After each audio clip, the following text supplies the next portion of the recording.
Hey guys, I hope you're all doing well. Yesterday was Earth Day, and Earth Day is a day where we take time to celebrate the earth and all the things that we can do to help the earth and keep it clean, like planting trees, picking up trash that might be on the side of the road, or recycling. So you can take things like plastic bottles and metal cups and recycle them, and they can reuse them to make different things. So today, I thought it would be a good idea to read you guys one of my favorite stories of all time. It is The Lorax by Dr. Seuss, and it's a really good one that talks about how we should protect our environment and how things like big factories and pollution can hurt the earth. So I wanted to read it. You might have seen the movie. The old movie and the new movie are pretty good. I like them both, so you guys might like them too. But here is the story, and I'm going to turn my camera around so you guys can see the pictures because it's in a pretty big book, and it's going to be hard for me to hold it and read it to you at the same time. So I hope you enjoy. The Lorax by Dr. Seuss. At the far end of town where the grickle grass grows, and the wind smells slow and sour when it blows, and no birds ever sing excepting old crows, is the street of the lifted Lorax. And deep in the grickle grass, some people say, if you look deep enough, you can still see today where the Lorax once stood as long as he could before someone lifted the Lorax away. What was the Lorax, and why was it there? And why was it lifted and taken somewhere from the far end of town where the grickle grass grows? The old Onceler still lives there. Ask him, he knows. You won't see the Onceler. Don't knock at his door. He stays in his lurkum on top of his store. He lurks in his lurkum under the roof, where he makes his own clothes out of muffled moof. And on special dank midnights in August he peeks out of the shutters, and sometimes he speaks. He tells how the Lorax was lifted away. He'll tell you, perhaps, if you're willing to pay.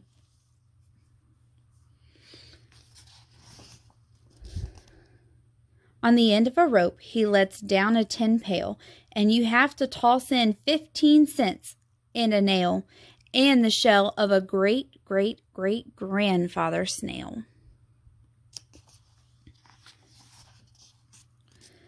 Then he pulls up the pail, makes a most careful count to see if you've paid him the proper amount. Then he hides what you've paid him away in his snoove, his secret, strange hole in the grovenous glove. He grunts, I will call you by whisper my phone, for secrets I tell you for your ears alone.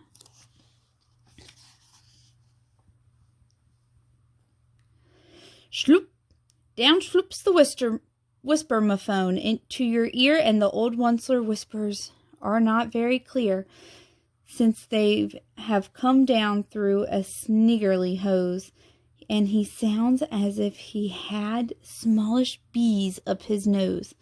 Now I tell you, he says, with his teeth sounding gray, how the Lorax got lifted and taken away.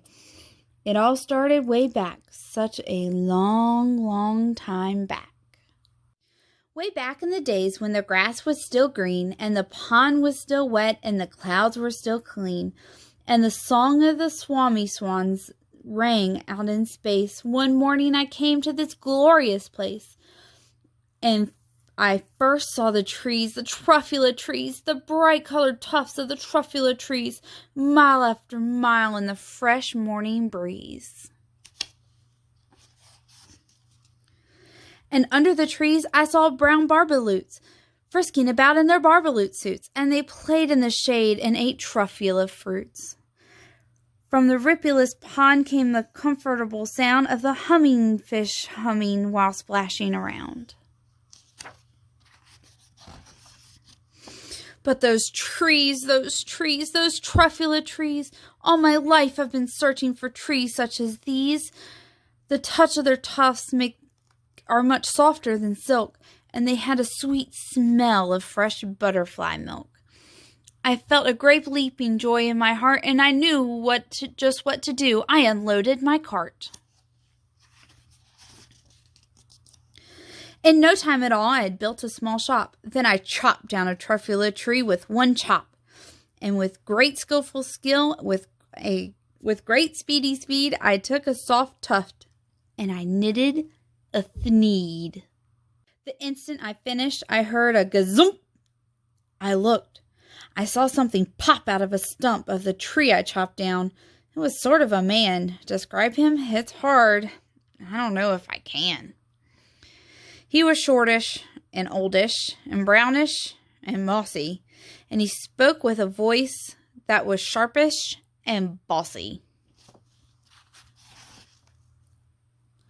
"Mister," he said with a sawdusty sneeze, "I'm the Lorax. I speak for the trees. I speak for the trees have no tongues.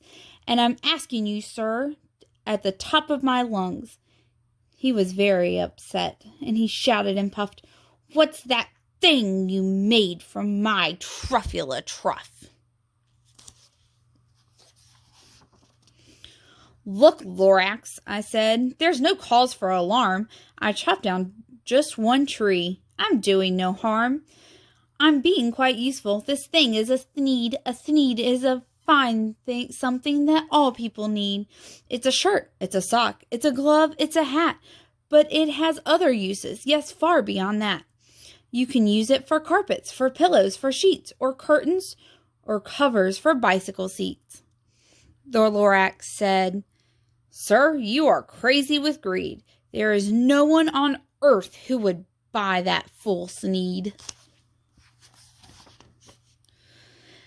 But the very next minute, I proved he was wrong, for just at that minute, a chap came along, and he thought that the thneed I had knitted was great. He happily bought it for $3.98. I laughed at the Lorax. "You poor silly guy. You never can tell what people will buy." "I repeat," cried the Lorax, "I speak for the trees. I'm busy," I told him. "Hush, if you please." I rushed across the room in no time at all, built a radiophone. I put in a quick call. I called my brothers and uncles and aunts, and I said, "Listen here. Here's a wonderful chance for the whole Wensler family to get mighty rich. Get over here fast. Take the road to North Nitch. Turn west on Weehonkin, sharp right on South Stitch."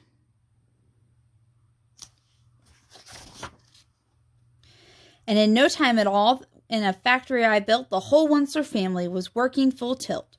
We were all knitting thneeds, just as busy as bees, to the sound of the chopping of truffula trees. Then, oh baby, oh, how my business did grow. Now chopping one tree at a time was too slow.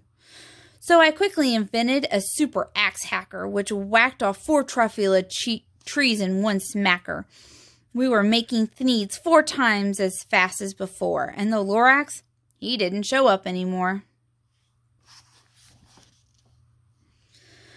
But the next week, he knocked on my new office door. He snapped, "I'm the Lorax who speaks for the trees, which you seem to be chopping as fast as you please.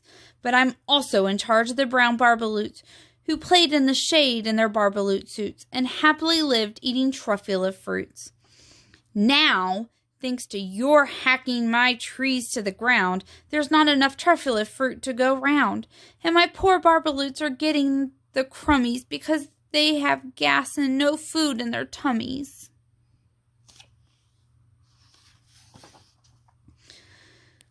"They loved living here, but I can't let them stay. They'll have to find food, and I hope that they may. Good luck, boys," he cried, and he sent them away. I, the Wensler, felt sad as I watched them all go. But business is business, and business must grow, regardless of crummies and tummies, you know. I meant no harm. I most truly did not. But I had to grow bigger, so bigger I got. I biggered my factory, I biggered my roads, I biggered my wagons, I biggered the loads of the thneeds I shipped out.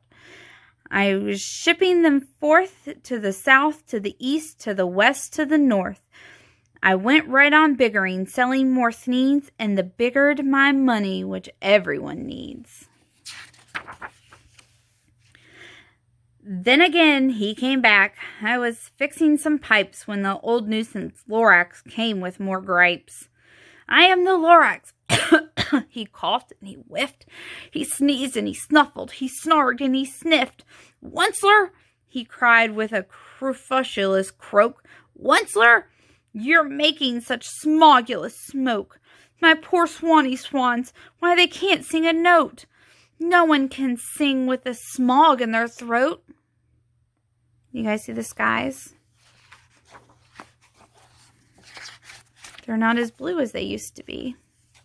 All the smog, the pollution is making the skies dirty, and it's making those hard for the swans to sing. And so the Lorax said, please pardon my cough. They cannot live here, so I'm sending them off. Where will they go? I don't hopefully know.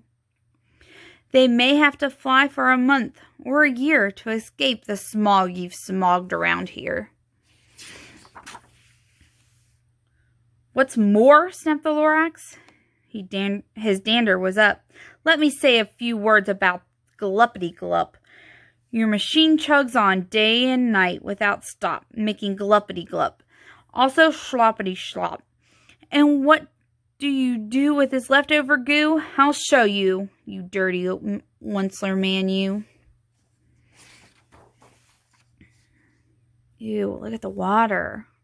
Do you think the fish like that? You're glumping the pun where the humming fish hum.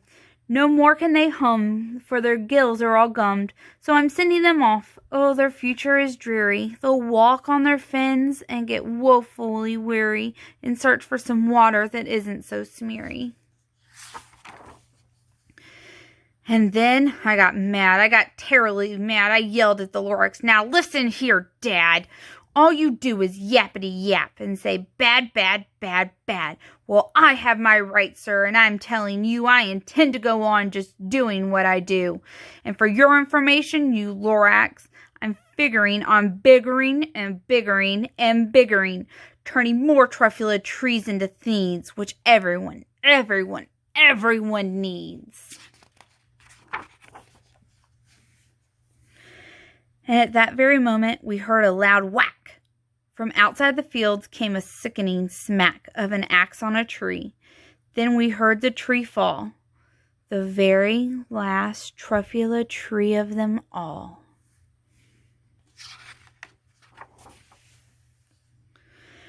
No more trees, no more Sneeds, no more work to be done. So, in no time, my uncles and aunts, everyone, all waved me goodbye and jumped into their cars and drove away under the smog-smuggered stars. Now, all that is left neath the bad-smelling sky was a big, empty factory, the Lorax and I. The Lorax said nothing. He just gave me a glance, just gave me a very sad backward glance, as he lifted himself by the seat of his pants. And I'll never forget the grim look on his face when he hoisted himself and took leave of this place through a hole in the smog without leaving a trace.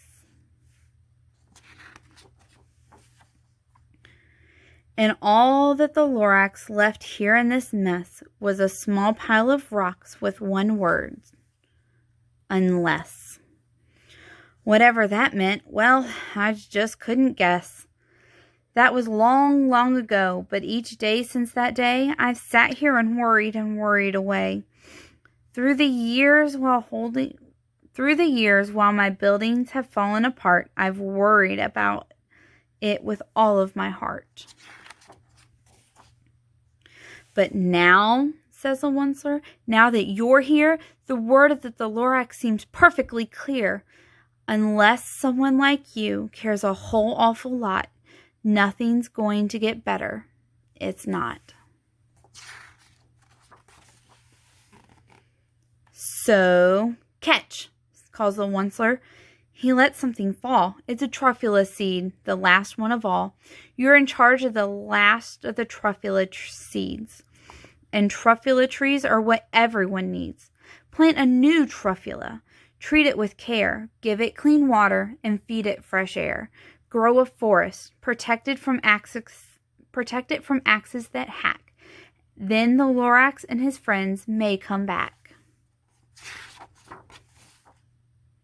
The end.